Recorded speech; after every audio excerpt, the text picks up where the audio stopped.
आज मैं शोभा Pungaliya serenity garden में आई हूँ। मेरी सभी स्वानंदी सखियों के लिए मैं एक ऐसे व्यक्ति की मुलाकात लेने जा रही हूँ जो हमारे लिए आदर्श है, प्रेरणादायी है। आपका एजुकेशन यूएसए में हुआ है।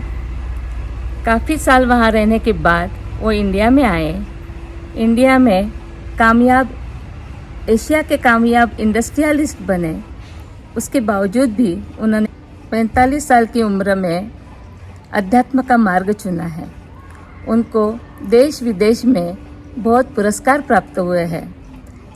उनके इंटरव्यू टीवी में, मीडिया में, पेपर में छप के आए हुए हैं। केजी से लेके 12वीं तक की कक्षा के बच्चों के लिए वो ट्रेनिंग देते हैं। उन्होंने 3000 मील की यात्रा पैदल पार की हुई है। तो चलो आज हम मिलते हैं जैनेंद्र स्वामी जी से। स्वामी जी, जिंदगी में सब कुछ अच्छा चलने के बावजूद भी आप इस मार्ग में कैसे आए? ये वैराग्य की जो बात करते हैं वो सुखी, समाधानी, खुश है क्योंकि अपने पास गाड़ी है, बंगला है, अच्छे रिलेशंस है। तो सच्चा सुख जब उसमें नहीं रहता तो आदमी अपने आप उस शोध में निकलता है जिसमें ये कई प्रश्नों के उत्तर ढूंढ सकता है। तो स्वामी जी, आपने इंडिया में तो आश्रम चालू किया ही था, पर परदेश में भी आपने ये कैसे फैलाया? मैंने ये भी देखा कि बच्चों को अगर कम उम्र में कुछ ऐसी बातें सीखने मिल जाती है तो ज़िंदगी भर वो उसका फ़ायदा ले सकते हैं।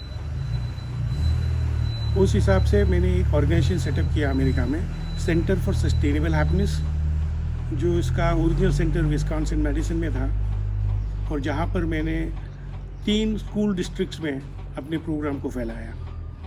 और उसमें बच्चे 3 मन के ऐसे इमोशंस होते हैं जिन पे काबू पाते हैं। एक है सिक्योरिटी, दूसरा है सर्वाइवल और तीसरा है सेल्फ एस्टीम। इन 3 एसेस से मैंने एक प्रोग्राम निकाला है, 3S फॉर चिल्ड्रन, जिसपे बच्चों को इनके ऊपर कैसे मात करना, कैसे ऊपर उठना, कैसे इनको अपने दैनिक जीवन में प्रॉब्लम नहीं आए, इसलिए ये प्रोग्राम शुरू किया था। उसका पोस्चर क्या है, ये उसके ब्रेथ को इफेक्ट करता है, और ब्रेथ का संबंध इमोशंस पे आता है। जब किसी को दुख होता है तो उसका ब्रीदिंग शैलो हो जाता है, डीप ब्रीदिंग हो जाता है, जैसे वो सफोकेट हो रहा है वैसा हो जाता है। और वही आदमी जब गुस्सा हो जाता है तो उसका ब्रेथ बहुत फोर्सफुल हो जाता है, जिसे योग में भस्त्रिका या कपालभाति टाइप कहते हैं, वैसे फोर्सफुल ब्रेथ हो जाता है, अनइवन हो जाता है।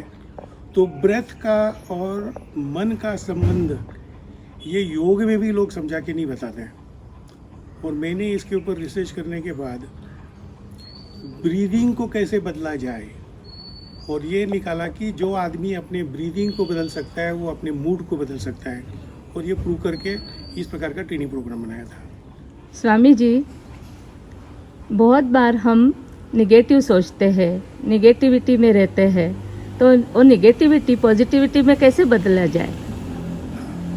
है बहुत ही आसान, क्योंकि हर एक को पता है कि सोच के कितना भी अपन विल पावर यूज़ करें तो भी मन नेगेटिव जब होना है तो हो ही जाता है। तो नेगेटिव इमोशंस को रोकने के लिए, नेगेटिव थिंकिंग को रोकने के लिए एक प्रक्रिया करनी पड़ती है। पर जो केमिकल्स ऑलरेडी शरीर में आए हैं उनको वापस न्यूट्रलाइज करके पॉजिटिव केमिकल तैयार करने के लिए अलग प्रक्रिया करनी पड़ती है। पर ये सब प्रक्रिया सीखने में थोड़ा वक्त लगता है, प्रैक्टिस पे वक्त लगता है। पर एक बार अगर आदमी इसे रेगुलर प्रैक्टिस करता है तो 1 या 1.5 मिनट में आदमी कोई भी मूड से अपने आप को पॉजिटिव में ला सकता है। इतना आसान है। स्वामी जी, सुख दुख तो आते ही रहते हैं, और आप तो बोलते हैं कि हम सदा सुखी या सदा खुश रह सकते हैं। तो आप बताइए सदा खुश कैसे रहे? तो बात ऐसी है कि हैप्पीनेस के बारे में सब जानते हैं, किसी को गाड़ी चाहिए, गाड़ी मिल गई वो खुश है, किसी को घर चाहिए, घर मिल गया खुश है। तो मटेरियल चीज़ों से जो अपना संबंध बन चुका है मन का, उसमें से अपन सुख ढूंढते हैं, हैप्पीनेस ढूंढते हैं। पर सस्टेनेबल हैप्पीनेस भौतिक वस्तु में नहीं है। तो जैन में एक मोक्ष का जो मार्ग बताया है कि सम्यक दर्शन, ज्ञान, चारित्र, इन तीनों का सस्टेनेबल हैप्पीनेस मतलब शाश्वत सुख के साथ कैसा संबंध है, वो मैं आपको एक बहुत ही शॉर्ट में समझाऊंगा। दर्शन करना है तो क्या करना है? अपने अंदर झांको। ये दर्शन करना है कि सुख, हैप्पीनेस, ये मेरे अंदर है, इसका कॉन्फिडेंस चाहिए 100%, तो सम्यक दर्शन हुआ। जब वो दर्शन हो गया और आप कन्विंस हो गए कि नहीं सुख मेरे अंदर है, तब दूसरा है सम्यक ज्ञान। कुछ भी ऐसी बातें हैं जो अपने मन को नहीं अच्छा लगता है तो अपन दुखी हो जाते हैं। उस वक्त बाहर न देखते हुए फिर अपने अंदर देखो कि मेरे अंदर सुख था, वो गया कहाँ? ये सब मेरे कारण ही होता है। एक बार ये क्लियर होने के बाद चारित्र क्या करना? चारित्र यही करना है कि ये नहीं जाए, उसके लिए क्या करना। और बोलना आसान है, जब भी आप करने जाओगे बोले 10 दिन से मैं इसका यही सुनते आ रहा हूँ, बेवकूफ़ी अब नहीं सहन होता, और आप बोलोगे, तब आपने डिसीजन लिया और आपने अपने सुख को, अपने हैप्पीनेस को बाहर जाने दिया। तो चारित्र में जो स्ट्रांग होगा, अपने आप तुम्हें पता चलेगा कि क्या चारित्र में लाना है। इसके लिए कोई किताबों की ज़रूरत नहीं है। जो अपने हैप्पीनेस को अपने में से बाहर निकल जाने देता है, उन वस्तुओं से कैसे अपने को बचाना, ये मार्ग तुम्हें अपने आप मिलेगा। वो हेल्दी लाइफस्टाइल से मिलेगा, वो ब्रीदिंग मेथड से मिलेगा, वो ज्ञान लेके उसको चिंतन मनन करके कुछ अमल में लाने से होगा। ऐसे बहुत सारे तरीके से अपने आप सूझेगा और आप उस मार्ग पे चल करोगे।